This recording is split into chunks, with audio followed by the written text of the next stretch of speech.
नमस्कार, सत श्री अकाल, जय भीम, नमो बुद्धाय। मैं विनोद कुमार अधिवक्ता सिविल कोर्ट बेतिया से। मैं जिस विषय पर आज बात करने जा रहा हूँ आपसे, वह विषय है क्या दिल्ली के पूर्व मुख्यमंत्री अरविंद केजरीवाल शराब घोटाले का आरोप जो लगा है, सच में वो शराब घोटाला किया है कि ऐसे ही झूठे केस में फंसाकर जेल भेजा गया है। कुछ तथ्यों के साथ मैं उसके संबंध में आज बात करूंगा। जिस सरकारी गवाह के आधार पर उनको अरेस्ट किया गया है, उसके बारे में मैंने छानबीन किया तो पता चला कि दिनांक 11/11/2022 को ईडी ने, यानी मोदी की ईडी ने, अरविंदो फार्मा के निदेशक शरद चंद्र रेड्डी को शराब घोटाले में गिरफ्तार किया था। अब देखिए, मात्र 4 दिन के बाद दिनांक 15/4/2022 को अरविंदो फार्मा के निदेशक शरद चंद्र रेड्डी ने बीजेपी को 5 करोड़ रुपया का चुनावी बॉन्ड दिया और उसको बेल हो गया। यही शरद चंद्र रेड्डी बेल पाकर कथित शराब घोटाले में फिर सरकारी गवाह बन जा रहे हैं। देखते जाइए, इस पर मिलाइए। यही जमानत से आने के बाद यही शरद चंद्र रेड्डी सरकारी गवाह बनते हैं। किसके खिलाफ? यानी अरविंद केजरीवाल के खिलाफ।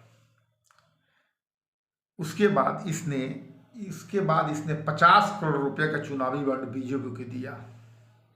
यानी कि शरद चंद्र रेड्डी ने बीजेपी को इलेक्टोरल बॉन्ड के रूप में 59,50,00,000 रुपए दिया। तो आप बताइए कि क्या शरद चंद्र रेड्डी उस घोटालेबाज को बीजेपी ने किस आधार पर जमानत दिलवाया, किस आधार पर उनसे 59,50,00,000 रुपया चंदा लिया? क्या ईडी ने, यानी मोदी की ईडी ने, सीबीआई ने, वह शरद चंद्र रेड्डी जिसने शराब घोटाले का मास्टरमाइंड है, वह बीजेपी को 59,50,00,000 रुपया क्यों चंदा दिया? और उस खाते को फ्रीज नहीं किया जाना चाहिए? उसको जांच नहीं करना चाहिए? जिसके खाता में वो रुपया डाला है उसके यहाँ क्या सीबीआई गई है कभी अभी तक? उसको अरेस्ट किया है? नहीं करेंगे साहब। चूंकि आप सत्ता में हैं, सारे संवैधानिक संस्थाओं को एक करके आप ध्वस्त किए जा रहे हैं। जनता द्वारा चुनी हुई सरकार को, एक संवैधानिक पद पर बैठे हुए मुख्यमंत्री को आपने झूठा केस फंसाकर उनको जेल में डाल दे रहे हैं। और ऐसी परिस्थितियों में देश के सारे विपक्षी पार्टियां अपने मुंह नहीं खोल रही हैं ताकि आप उनके ऊपर भी ऐसे ही किसी झूठे केस में फंसाकर आप अंदर न कर दें। आप यही हाल हेमंत सोरेन के साथ किए झारखंड में। यानी जो पार्टियां आपके पक्ष में नहीं आएगी, आप उसको किसी झूठे केस में फंसाकर अंदर कर देंगे। क्या आप जताना चाहते हैं? हिटलरशाही? इस देश को हिटलरशाही से चलाना चाहते हैं? धीरे धीरे सारे पीएससी को बेचते जा रहे हैं। आपके जो मित्र हैं, पूंजीपति मित्र हैं, उद्योगपति जो मित्र हैं, आप उनके कर्जे को इलेक्टोरल बॉन्ड लेकर धीरे धीरे माफ करते जा रहे हैं। आप 5,000 रुपये, 2,000 रुपये किसी किसान का अगर लोन लिया है, 5 साल नहीं दिया है, फसल बर्बाद हो गया, उसके ऊपर आप ब्याज बाई ब्याज जोड़कर आपने उसके ऊपर वारंट निर्धारित कर देते हैं। नीलाम केस हो जाता है, सर्टिफिकेट केस हो जाता है और पकड़कर जेल चला जाता है। आप करोड़ों रुपया और वो रुपया अपने मित्र को माफ कर दे रहे हैं। यह रुपया आपका नहीं है मोदी जी, यह रुपया आप जनता की है। आपने कितना मेहनत कर रहे हैं इस देश के सभी लोग जानते हैं। यह रुपया आपकी नहीं है। यही मत भूलिए मोदी जी, जिस दिन जनता जाग जाएगी उस दिन आपके ये जो नाजीवादी शासन है ना, देश में नहीं रहेगा। सबका अंत होता है। आप ये समझ रहे हैं कि हम परमानेंट रहेंगे, तो यह आपकी भ्रम है मोदी जी, यह भ्रम है। यह भ्रम पालिए। नाजी के नेता हिटलर भी यही भ्रम पाला था, और लोगों ने उसके बातों में, छोटी छोटी बातों में आकर फंस गया। वो भी एक विशेष वर्ग के लोगों को दुश्मन मानता था। उसने जर्मनी में 15 साल शासन किया, देश को बर्बाद कर दिया, नहीं देश को बर्बाद किया, विश्व को बर्बाद कर दिया।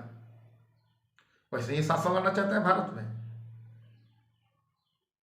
क्या हमारी सारी संस्थाएं एक एक कर अपने मित्रों को देते जा रहे हैं? आप तानाशाही शासन अपना रहे हैं, संविधान को आप गौण कर दिए हैं, अपने हिसाब से जो आपके पक्ष में जो अच्छा लग रहा है वही काम कर रहे हैं। ईडी, सीबीआई सब अपने हाथ में कैच कर लिए हैं। तो मोदी जी, हम यही कहेंगे, जनता अभी सोई हुई है। ये जान लीजिए, क्रांतियां तो होगी, लोग जग रहे हैं। ऐसी बात नहीं है कि आपसे सारे लोग भारतवासी डर गए हैं। जनता जो जग रही है, और ये भी जानिए मोदी जी, क्रांतियां करने के लिए, आग लगाने के लिए बड़े किसी चिंगारी की जरूरत नहीं है। आग लगाने के लिए छोटी सा एक माचिस का तिल्ली ही काफ़ी होती है।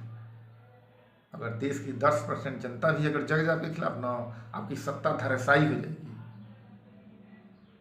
आप तो 10 साल के रीजन में आपने कहीं भी अपने भाषणों में ये नहीं कहते हैं कि मैंने ये काम किया। आपने केवल हिंदू, मुसलमान, पाकिस्तान, चाइना, धर्म, राम मंदिर, इसके अलावा कोई आपके पास मुद्दे नहीं है।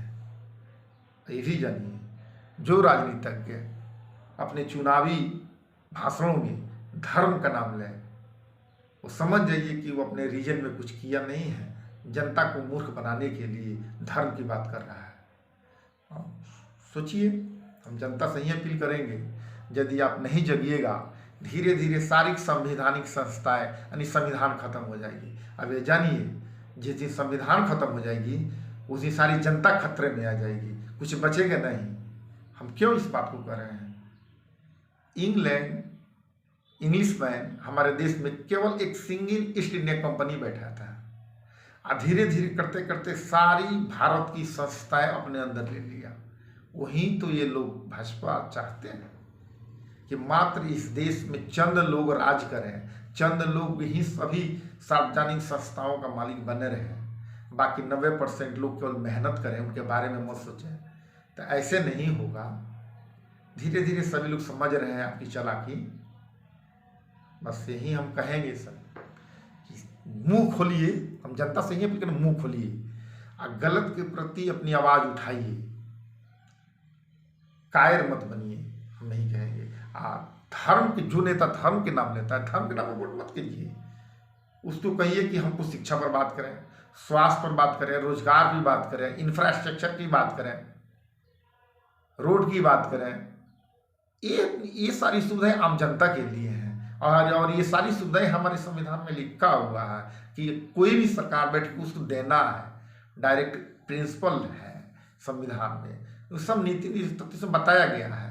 आप क्या करेंगे? लेकिन फिर भी आप संविधान के विपरीत काम कर रहे हैं। दोस्तों, हम यही कहेंगे, दिल्ली की जो अभी वर्तमान परिस्थिति चल रही है, बहुत दयनीय स्थिति में जा रही है।